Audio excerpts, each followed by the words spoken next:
नमस्कार, आप देख रहे हैं खबर दोपहर में। हूं आपके साथ उन्नति भटनागर। बुलेटिन की शुरुआत करते हैं महत्वपूर्ण खबर के साथ, जहां यूपी विधान परिषद की 5 सीटों पर वोटिंग जारी है। शाम 4 बजे तक वोट डाले जाएंगे। 2 फरवरी को नतीजे सामने आएंगे। विधानसभा अध्यक्ष सतीश महाना ने भी वोट डाला है। 5 सीटों की ये लड़ाई है और Samajwadi party versus Bharatiya Janata party है। और सुबह 8 बजे से मतदान हो रहे हैं और शाम के 4 बजे तक मतदान जारी रहेगा। 2 फरवरी को नतीजे सामने आएंगे। तो 5 सीटों के लिए ये लड़ाई है। 5 सीटों पर विधान परिषद का चुनाव हो रहा है आज, और उसके लिए मतदान हो रहा है। शांतिपूर्ण तरीके से मतदान चल रहा है। और इसी बीच सतीश महाना, जो कि विधानसभा के अध्यक्ष हैं, उन्होंने भी वोट डाला है। तो शाम 4 बजे तक ये प्रक्रिया जारी रहेगी।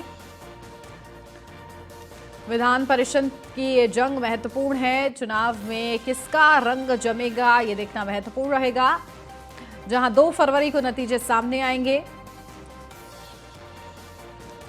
जहां बीजेपी और समाजवादी पार्टी के बीच सीधा मुकाबला है। और आपको बता दें, फिलहाल विधानसभा और विधान परिषद में दोनों में ही भारतीय जनता पार्टी को बहुमत मिली हुई है। बावजूद इसके बीजेपी की कोशिश है कि 5 ही सीटों पर कब्जा जमाया जा सके। और समाजवादी पार्टी के पास भी बड़ी चुनौती है कि वो अपनी सीटें किस तरीके से बचाती है। यूपी विधान परिषद की आज 5 सीटों पर वोटिंग हो रही है। सुबह 8 बजे से मतदान हो रहा है और शाम के 4 बजे तक वोट डाले जाएंगे। बताते चले कि 2 फरवरी को नतीजे सामने आएंगे।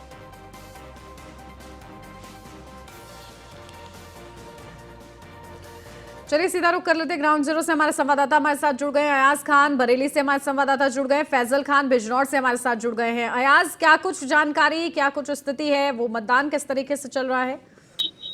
बरेली की बात करें, बरेली में मतदान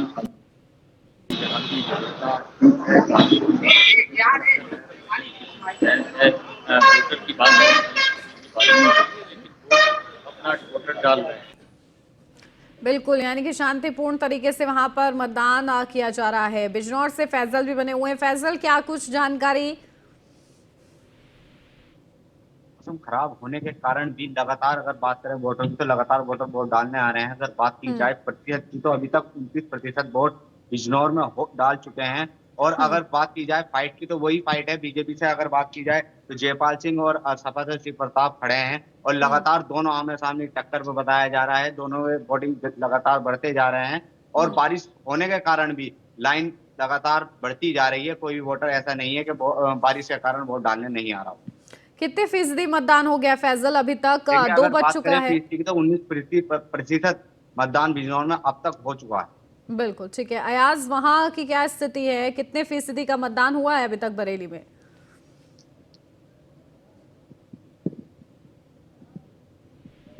मतदान वोटर वोट डाल के आए हैं। बात देखें कि लोग हमारे साथ हैं यहाँ पे, किस तरीके के आधार पर वोट किया है, आप किस तरीके से हमारी जो बूथ चल रहा है इस वक्त, उसमें लगभग 40% के करीब पोलिंग हो चुका है। और तमाम जो यहाँ पे मैं देख रहा हूँ, हिंदू, मुस्लिम, सिख, ईसाई, अगड़े, दलित, पिछड़े, सबने मुट्ठी बांध ली है भाजपा के कुशासन के खिलाफ। और समाजवादी पार्टी के प्रत्याशी भाई शिव प्रताप यादव जी को जमकर यहाँ वोट हो रहा है। और निश्चित रूप से अब भाजपा के झूठे जुमलों का जवाब जनता अपने वोट की चोट से देने को तत्पर है। यहाँ से भाई शिव प्रताप सिंह को हम ज्यादा से ज्यादा वोटों से विजयी बना के बरेली से भेजने जा रहे हैं। और बहुत अच्छी वोटिंग चल रही है। यहाँ पर 35 से 40% के करीब वोटिंग हो चुकी है। और मैं समझता हूँ कि बरेली से हम लोग शिव प्रताप सिंह को समाजवादी पार्टी से विजयी बना के भेजें।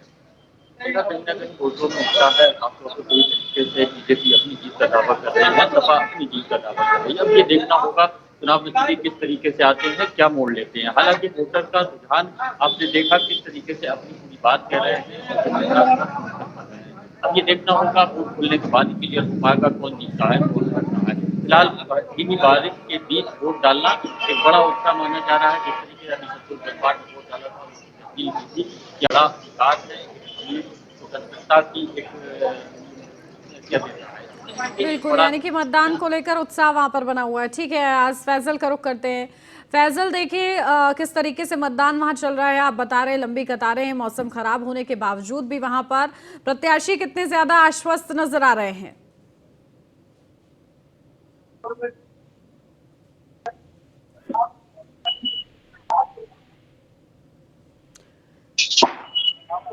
चले, शायद फैजल तक आवाज नहीं पहुंच रही है। संदीप श्रीवास्तव आजमगढ़ से हमारे संवाददाता जुड़ गए हैं। संदीप, क्या कुछ जानकारी? देखिए 2 बज चुके हैं और ऐसे में 2 घंटे का समय और बचा है मतदान के लिए। क्या कुछ वहां की स्थिति है आजमगढ़ में? मैं आपको बता दूं कि जिस तरह से ये एमएलसी का चुनाव है, इसमें 2 पार्टियों का ज्यादा दावेदारी मानी जा रही है। एक तो बीजेपी से देवेंद्र है और सपा से करुणाकांत मौर्य। इन दोनों में देखने को टक्कर मिल रही है। और जैसा कि आज सुबह का मौसम थोड़ा सा ठंड ज्यादा थी, इस वजह से 8 बजे जो शुरू होनी थी मतदान, वो थोड़ा विलंब से 9 साढ़े 9 बजे से शुरू हुई है और अब तक लगभग 40 से 45% तक वोट पड़ चुके हैं। और अभी कुछ कहा नहीं जा सकता कि पाला किसके तरफ पलड़ा भारी है और कौन विजय श्री को तिलक करेगा। बिल्कुल संदीप, लेकिन देखिए प्रत्याशी कितने आश्वस्त वहां पर नजर आ रहे हैं। दोनों पार्टियां जिसमें जैसे फाइट देखी जा रही है, दोनों में लड़ाई सिर्फ भाजपा और सपा में है।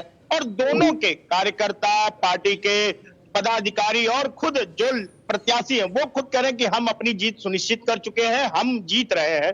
दोनों पार्टियां अपने अपने प्रत्याशी को लेकर दावे कर रही हैं।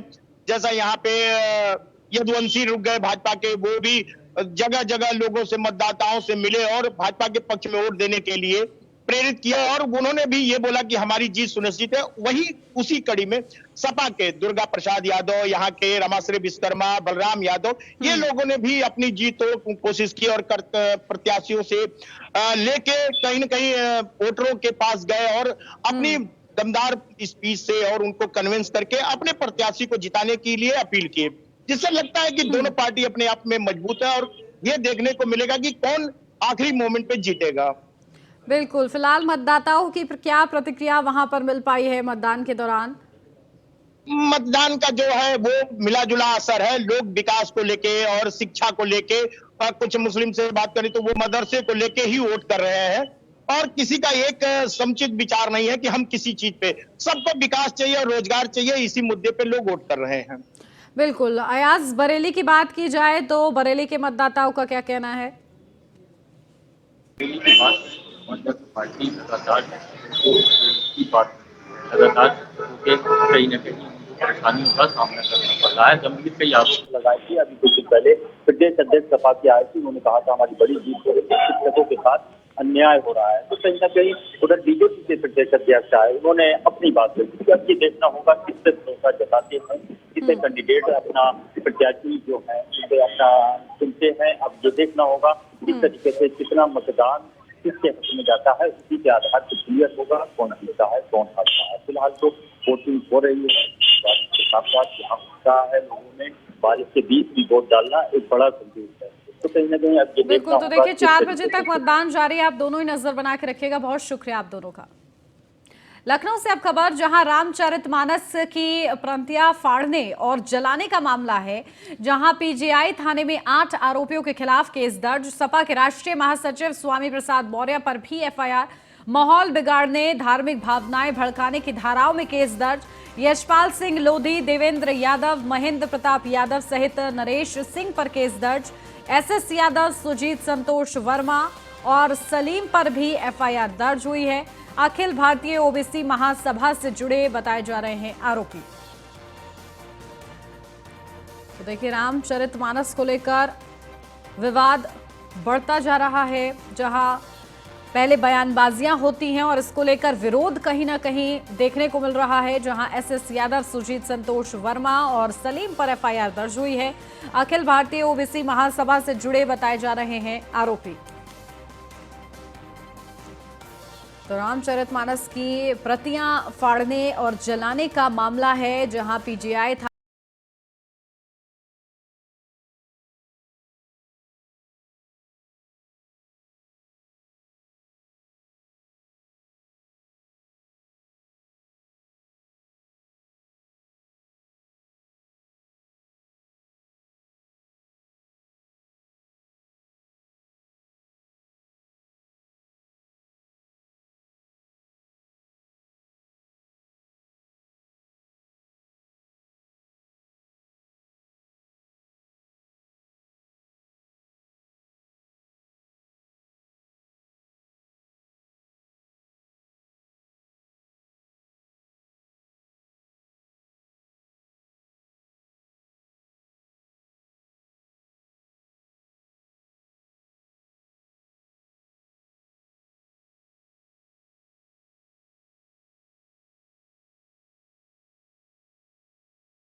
आए होंगे तो हम भी अपनी तैयारी से जाते कार्यकर्ताओं के साथ। बताओ 5-6 गुंडे भेज दिए, और ये जब काला झंडा समाजवादी लोग दिखाते हैं तो 1-1 साल जेल भेजते हैं उन लोगों को, कार्यकर्ताओं को। मैं आपसे कह रहा हूं, धार्मिक ग्रंथ के खिलाफ कोई नहीं है, ना मैं खिलाफ। बीबीसी की क्रेडिबिलिटी बहुत है, लेकिन सवाल ये है कि चुनाव से पहले ऐसी डॉक्यूमेंट्री आना सवाल खड़ा करती है। हमें कोई शिकायत नहीं है बीबीसी की क्रेडिबिलिटी पर। ये डॉक्यूमेंट्री पहले भी तो आ सकती थी, 1 साल पहले, 2 साल पहले, लेकिन 24 का चुनाव आने से पहले ये डॉक्यूमेंट्री क्यों आई है? और फिर डॉक्यूमेंट्री में जो सच्चाई है, क्या भारत सरकार को शर्म नहीं आ रही इन बातों को देखकर कि दुनिया में कितनी बदनामी हो रही है, किस तरह लोगों की जान गई है, किस तरीके से सरकारी मशीनरी लगी थी हत्या कराने में? तो ये डॉक्यूमेंट्री में सब बातें। और फिर आज के जमाने में तुम बैन कर रहे यूट्यूब, हर एक के मोबाइल में वो डॉक्यूमेंट्री है। अरे बीजेपी वालों, इतना तो समझ रखो कि आज के जमाने में कोई चीज कुछ रोक नहीं सकता। सबके मोबाइल में और जेब में रखी हुई डॉक्यूमेंट्री, और ये बताओ बैन कर रहे हैं यूट्यूब पर। कितने ना समझ लोग हैं ये। बीबीसी की क्रेडिबिलिटी बहुत है, लेकिन सवाल ये। अब सीधा ले चलते हैं आपको महाराष्ट्र। सीएम योगी आदित्यनाथ का खास दौरा है, सीधा तस्वीरें वहीं से आपको दिखाते हैं। मंच पर सीएम योगी आदित्यनाथ मौजूद हैं, उनका स्वागत हो रहा है वहां पर।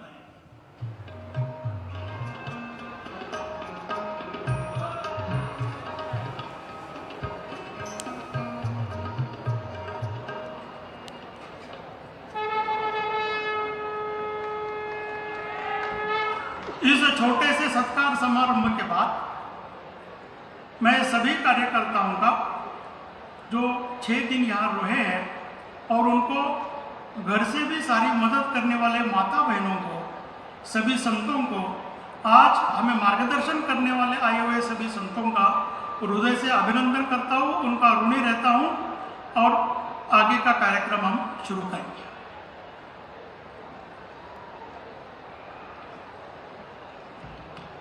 धन्यवाद।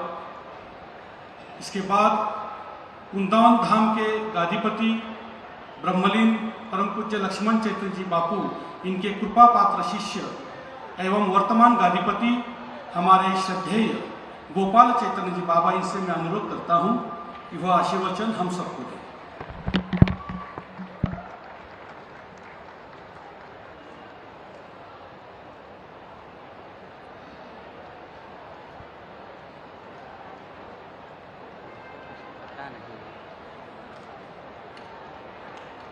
सीएम योगी आदित्यनाथ मौजूद हैं, महाराष्ट्र दौरा है सीएम योगी आदित्यनाथ का।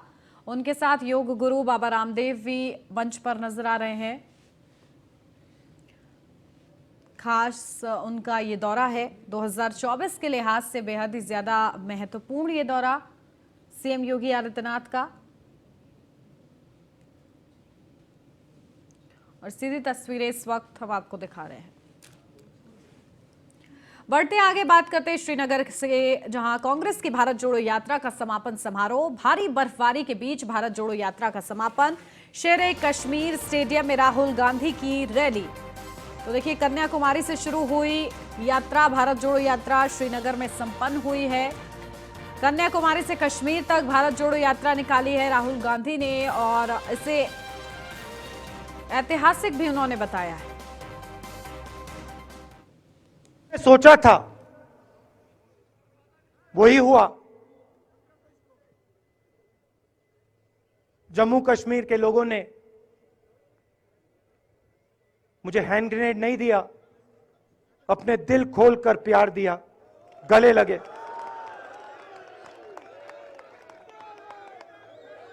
और मुझे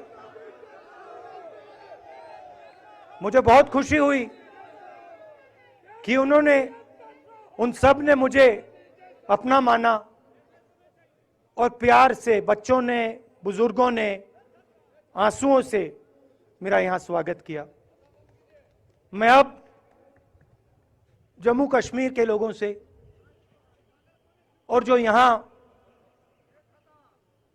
हमारे सेना के लोग काम करते हैं, सीआरपीएफ के लोग काम करते हैं, उनको मैं कुछ कहना चाहता हूं। सबको जम्मू कश्मीर के युवाओं को, बच्चों को, माताओं को, सबको, सीआरपीएफ के, बीएसएफ के, आर्मी के जवानों को, उनके परिवारों को, उनके बच्चों को मैं कहना चाहता हूं, देखिए, मैं हिंसा को समझता हूं। मैंने हिंसा सही है, देखी है। जो हिंसा नहीं सहता है, जिसने हिंसा नहीं देखी है, उसे यह बात समझ नहीं आएगी। जैसे मोदी जी हैं, अमित शाह जी हैं, आरएसएस के लोग हैं, उन्होंने हिंसा नहीं देखी। मुजफ्फरनगर से अब खबर, जहां इनकम टैक्स का छापा, जहां मंसूरपुर डिस्टिलरी पर इनकम टैक्स का छापा पड़ा है, जहां स्थानीय पुलिस भी टीम के साथ मौजूद है। मंसूरपुर थाना क्षेत्र के NH 58 पर सरशादी लाल डिस्टिलरी, जहां पर छापेमारी हुई है। मंसूरपुर पर इनकम टैक्स की छापेमारी हुई है और इस दौरान स्थानीय टीम भी वहां पर मौजूद रही है। कई इनपुट्स के आधार पर यह छापेमारी की गई है। मंसूरपुर थाना क्षेत्र के NH 58 पर यह स्थित है।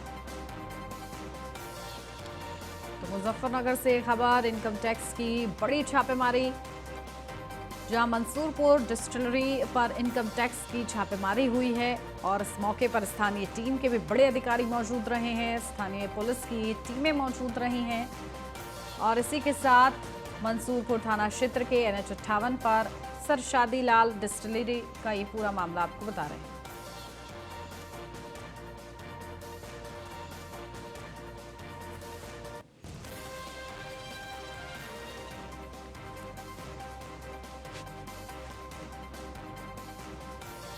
देखिए, इनकम टैक्स की छापेमारी हुई है, स्थानीय पुलिस टीम मौजूद रही है। मंसूरपुर थाना क्षेत्र के NH 58 का ये पूरा मामला है। तो तमाम सबूत खंगाले जा रहे हैं। इनकम टैक्स की ये छापेमारी है, जिसमें कहीं ना कहीं स्थानीय पुलिस का भी सहयोग लिया जा रहा है। मंसूरपुर डिस्टिलरी पर इनकम टैक्स की ये बड़ी छापेमारी है। कार्रवाई के दौरान क्या कुछ हाथ लगता है और उसके आधार पर आगे क्या कार्रवाई रहती है, ये देखना महत्वपूर्ण रहेगा। अपडेट लेते हैं, हमारे संवाददाता सचिन जौहरी हमारे साथ जुड़ गए हैं। सचिन, क्या कुछ जानकारी है? देखिए, बड़ी छापेमारी हुई है इनकम टैक्स की, कुछ अपडेट? जी बिल्कुल, मुजफ्फरनगर की सरसादी लाल डिस्टिलरी जो NH 58 पर स्थित है, वहां पर इनकम टैक्स और सेल टैक्स की छापेमारी हुई है और स्थानीय पुलिस भी मौके पे है। मीडिया को इस छापेमारी से दूर रखा गया है। अभी मीडिया की कोई एंट्री डिस्टिलरी में नहीं हो पाई है। जी बिल्कुल, क्या ये छापेमारी जारी है अभी? जी बिल्कुल, अभी कुछ देर पहले, लगभग 2 घंटे के पहले ये छापेमारी शुरू हुई है और अभी ये चल रही है। चूंकि ठीक है, बहुत शुक्रिया सचिन आपका।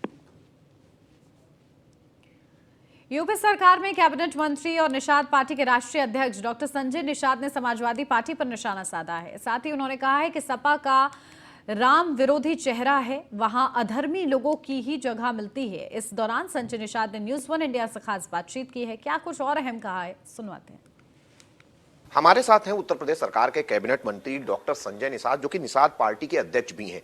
लगातार रामचरितमानस को लेकर चीजें चल रही हैं, खास तौर पर राजनीति तेज होती जा रही है जैसे जैसे 2024 का चुनाव नजदीक आ रहा है। मंत्री जी, जिस तरीके से एक बयान आया है समाजवादी पार्टी के नेता स्वामी प्रसाद मौर्य की तरफ से कि रामचरितमानस को लेकर उन्होंने बहुत सारे गंभीर सवाल उठाए हैं, यहां तक कि उन्होंने धर्माचार्यों पर, साधु संतों को लेकर भी ट्वीट किया है, महाशैतान और जल्लाद जैसी संज्ञा भी उनको दी है। इस पर आप क्या कहना चाहेंगे? देखिए, वो उनका बयान समाजवादी पार्टी का राम विरोधी चेहरा उजागर करती है कि राम पर गोली चलाओ, चाहे उनको बोली बोलो, उनको हमारे यहाँ प्रमोशन मिलेगा, एक विशेष वर्ग को खुश करने के लिए। ये उनका बयान रामचरितमानस के आधार पर, वाल्मीकि रामायण के आधार पर निषाद राज के किले की खुदाई हुई है। वहाँ भगवान राम और निषाद राज कभी त्रेता में मिले थे और निषाद राज की सेना से रावण राज खत्म हुआ था, दुख का राज खत्म हुआ, सुख का राज लाने फिर से वही सेना इन रावण रूपी सरकारों को हटा रही है और ये हटाने की वजह से इनकी छट पर आज उनका ये बयान हमारे मछुआ समुदाय के जो है वो उनका एक तरीके से विरोध है। और आज के दिन में जहाँ निषाद राज किले पर भगवान 26 मार्च को हम एक निषाद राज जयंती मना रहे हैं, प्रधानमंत्री गृह मंत्री जा रहे हैं माननीय मुख्यमंत्री के नेतृत्व। तो ऐसे में इनका बयान राम विरोधी, धर्म विरोधी है। ऐसे अधर्मी लोगों को समाज अपने आप जो है जवाब देगा इलेक्शन में। और ऐसे लोगों के ये बताएं कम से कम सरकार समाजवादी पार्टी जो पार्टी है कि आज के दिन में क्या यदुवंशी अपने को कहेंगे भगवान कृष्ण, जहाँ कृष्ण को सम्मान मिल रहा, हम मथुरा को विवाद खत्म करना चाहते हैं, जहाँ कब्जे में है यदुवंशी। क्या किया था उन्होंने, उनकी सरकार थी तो जो हमारा जो मंदिर था कृष्ण मंदिर जिस तरीके से कब्जा, उसके लिए इन्होंने की सरकार क्या किया आज के दिन। हम तो अयोध्या को देखे किस तरीके से, काशी को, प्रयागराज को, निषाद राज किले को, आज सभी जो हमारे धार्मिक स्थान जिसे धर्म के सहारे हम लोगों ने मुगलों और अंग्रेजों को लड़कर मारकर भगाया हो और देश को आज़ाद कराया हो। आज हमारी सरकार जो कहती थी राम राज लाने के लिए, राम राज का मतलब सुख का राज, सभी जाति सभी धर्म के लोगों को एक साथ सामंजस्य स्थापित करने का हो। ऐसे में आप देखो विधानसभा में जब इनकी सरकार थी तो कैसे लोग आते थे विधानसभा में, आपको सब मालूम है। आज हमारे समय में क्या है, आज के हमारे समय में है कितने डॉक्टर, कितने इंजीनियर, कितने वकील, कितने ग्रेजुएट, पोस्ट ग्रेजुएट, पीएचडी, कितने महिला, कितने नौजवान, कितने किसान हैं, हर जाति के लोग हैं आज के दिन में, पिछड़े हैं, दलित हैं। तो हमारा जो सामरसता है इकट्ठा कायम करना, इसे बिगाड़ने के लिए आज के दिन में ये लोग, ये जो बोली है वो एक जाति एक वर्ग का आदमी खुश हो जाए जो उनके साथ हो, जो उनका साथ छोड़ दिया था क्योंकि धोखा दिया था, फिर से वो इस पिछड़ों को, दलितों को इसी में उलझाए रखना चाहते हैं। इनको बताना चाहिए कि मेरी सरकार थी तो मैंने पिछड़ों के लिए काम किया, कानून बनाया था, ये नौजवानों के लिए कानून बनाया था, किसानों के लिए कानून बनाया था, दलितों के लिए कानून बनाया था। इनके लिए बताना चाहिए ना सदन में। आज के दिन में हम जब सरकार हमारी global investor summit Uttar Pradesh को उत्तम प्रदेश बनाने जा रही है, आज उत्तर प्रदेश को रोजगार देने का सारा प्रयास हो रहा हो, विश्व गुरु बनाने की तरफ हो रहा हो, हम पूरी दुनिया में डंका बजा रहे हो, G20 का नेतृत्व कर रहे हो और अर्थव्यवस्था 5वें नंबर पर आ गई, ऐसे समय में लोग गुमराह हो जाएं तो धर्म का सहारा ले रहे हैं। फिर ऐसे में इसका जवाब जनता देगी 2024 में। धन्यवाद। ये हैं उत्तर प्रदेश सरकार के मंत्री डॉक्टर संजय निषाद जो बता रहे हैं कि धर्म का राज स्थापित करने के लिए हम काम कर रहे हैं। जो अधर्मी लोग हैं उनको जनता जवाब देगी और जहां तक कानून का सवाल है वो अपना काम करेगा। हम लगातार कोशिश कर रहे हैं कि सभी धर्मों, सभी वर्गों को साथ लेकर चलें, जिसको लेकर बीजेपी का अभियान लगातार जारी है। कैमरामैन अमित साहनी के साथ मैं इसके Vajpayee, news on India, Lucknow. और इसी के साथ इस बुलेटिन में बस इतना ही। खबरों का सिलसिला आगे भी जारी है। आप बने रहिए न्यूज़ ऑन इंडिया के साथ।